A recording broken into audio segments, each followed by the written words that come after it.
SSC 26 দেখো, SSC 26 এই মুহূর্তে আজকে আমাদের ঈদের পরে দেখো, আজকে আমাদের তারিখ হচ্ছে 23/3/2026। তোমাদের এসএসসি পরীক্ষা শুরু হবে 21/4/2026।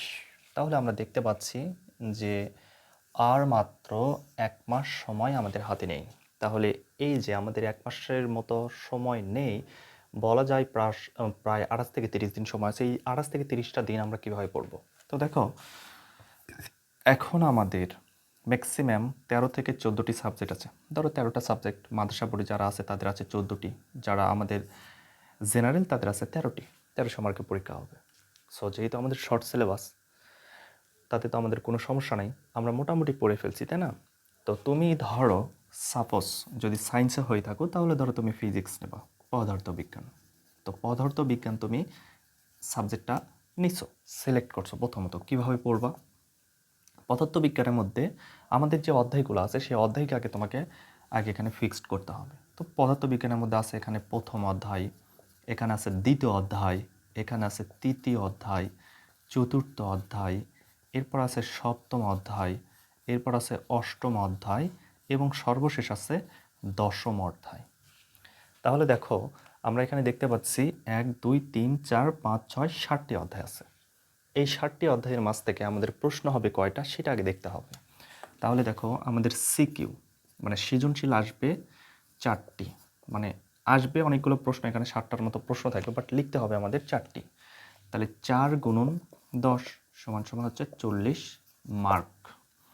তাহলে সৃজনশীল থেকে 40 মার্ক। এরপরে তোমার আছে এমসিকিউ, এমসিকিউ থাকবে 25টি। তাহলে প্রতিটা এমসিকিউর জন্য 1 মার্ক করে, টোটাল 25 মার্ক। এরপরে আসছে আমাদের এসকিউ মানে শর্ট কোশ্চেন আছে, এখানে তোমার 10টি বা 5টির মধ্যে থাকবে, 10 মার্ক থাকবে আর কি। সো আমি এখানে ধরে নিলাম এভাবে, এখানে হচ্ছে 10 মার্ক। টোটাল আমাদের মার্ক হচ্ছে এখানে 75 মার্ক। এই 75 মার্কের আমার পরীক্ষা দিতে হবে, টোটাল মোট মার্ক। এবং ব্যবহারিক বা প্র্যাকটিক্যাল ব্যবহারিক থাকবে 25 মার্ক। এই সর্বমোট হচ্ছে 100 মার্ক। তাহলে সর্বমোট থাকবে 100 মার্ক। এখন তোমাকে দেখতে হচ্ছে, যেহেতু সায়েন্সের সাবজেক্ট 25 মার্ক, এটা তোমার বাদ দাও, এর মাঝ থেকে তুমি মোটামুটি পাবা। তো 75 মার্কের যে পরীক্ষাটা আমরা বসবো, সেই 75 মার্কের মাঝে যেহেতু আমার প্রথম স্টেপ আছে হচ্ছে সিকিউ।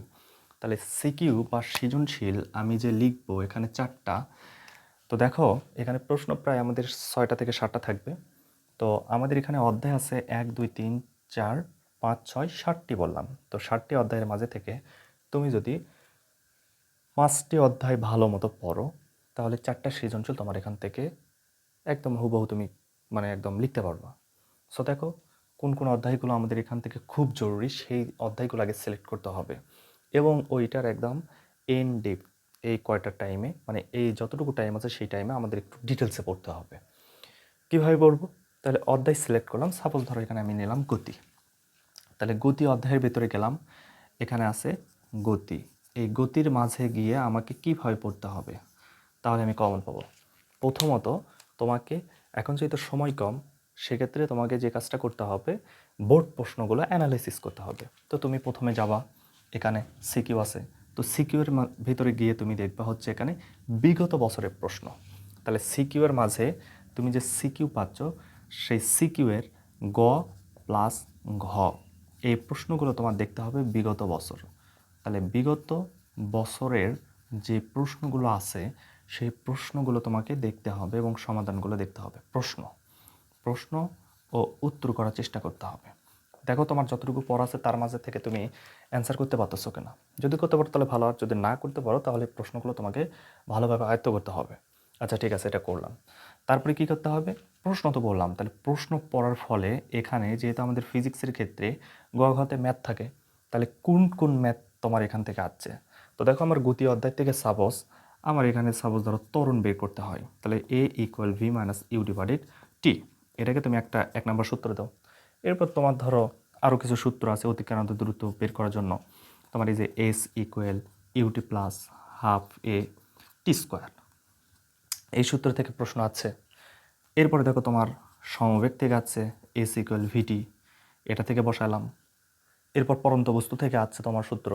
তো পরন্ত বস্তুর ক্ষেত্রে তোমার ধরো এখানে বেগ বেগ বের করতে বলছে V equal U minus GT. তো ধরো তুমি এখান থেকে এরকম 4টা বা 5টা বা 6টা বা যে কয়টা সূত্র তোমার লাগছে সেই কয়টা সূত্র থেকে বিগত ধরো 5 থেকে 6 বছরের প্রশ্ন তুমি অ্যানালাইসিস করলা। তো 5 থেকে 6 বছরের প্রশ্ন তুমি দেখার ফলে তুমি এখানে দেখতে পেলা যে এই ম্যাক্সিমাম এই কয়েকটা প্রশ্ন মানে সূত্র থেকে প্রতি বছর প্রশ্নগুলো হয়ে আছে। তাহলে যে সূত্রগুলো থেকে প্রশ্ন আছে এবং কোন কোন ক্যাটাগরির প্রশ্ন আছে সেইটা তোমাকে মার্কিং করে ওই প্রশ্নগুলো একদম তুমি স্টার চিহ্ন দেবা।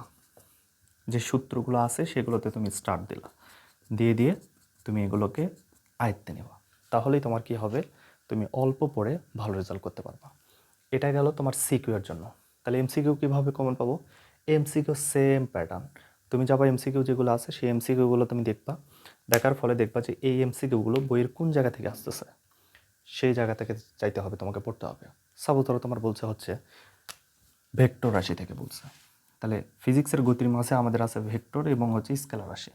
তাহলে ধরো ভেক্টর রাশি থেকে আসছে, তাহলে ভেক্টর রাশি থেকে আসলে কি আসে? উদাহরণ আসছে না, উদাহরণ বেশি আসে। তাহলে ভেক্টর রাশি কোনগুলা সেইগুলো তোমাকে পড়ে নিতে হবে। এরপর আরও আছে আমাদের এখানে ধরো পরন্ত বস্তু। পরন্ত বস্তু 3টা সূত্র আছে, সেই সূত্রের মাঝে থেকে কোনটা থেকে প্রশ্ন বারবার হচ্ছে সেইটা দেখো। এরপর বেগ আছে, অতিক্রান্ত দূরত্ব, এরপর আমাদের হচ্ছে যে ত্বরণ, মন্দন। এভাবে তোমাকে টপিকগুলো সিলেক্ট করে নিতে হবে, তবেই তুমি অল্প পড়ে ভালো রেজাল্ট করতে পারবা। ঠিক আছে? তো এইটা শুধুমাত্র তোমাকে বললাম ফিজিক্সের ক্ষেত্রে। এভাবে তুমি বাংলা হোক, ইংলিশ হোক বা আদার্স যে সাবজেক্টগুলো আছে সেগুলা এখন তোমার এই যেটুকু টাইম আছে এই টাইমে তোমাকে বিগত বছরের প্রশ্নগুলো পড়তে হবে বেশি বেশি করে। এবং বিগত বছরে যে প্রশ্নগুলো পড়লাম শুধু পড়ে ওটা হুবহু মুখস্থ করলে যে ওটা আসবে তা কিন্তু না। ওইটার আলোকে বা ওই টপিক থেকে যেখান থেকে প্রশ্ন হয়েছে তার পাশ থেকে দিতে পারে, তার আশপাশ থেকে প্রশ্ন হবে বা ওই ক্যাটাগরি আকারে প্রশ্নগুলো সাজাবে। তার মানে যে আমি বিগত বছরে যে এমসিকিউ আছে হুবহু পড়ে গেলাম কমন পাবো তা না, বিগত বছরের সৃজনশীল যা আছে হুবহু পড়ে গেলাম কমন পাবো তা কিন্তু না। মানে ওইটার আলোকে বা ওই ধারসে এর মাঝে তুমি যদি রাজশাহী বোর্ড থেকে প্রশ্ন পরীক্ষা দিয়ে থাকো তাহলে রাজশাহী বোর্ডের প্রশ্নগুলো তুমি একটু ভালো করে দেখবা, এর পাশাপাশি অন্য বোর্ডের প্রশ্নগুলো তোমাকে দেখতে হবে। ঠিক আছে? সো এভাবে তুমি চেষ্টা করতে থাকো, দেখা যাক তোমার ফলাফল এবং তোমার সফলতা ইনশাল্লাহ অবশ্যই আসবে। এবং আরও কীভাবে পড়তে হবে বা কীভাবে লেসনগুলো দিতে হবে আমরা পরবর্তী ভিডিওতে তোমাকে দেখাবো ইনশাল্লাহ।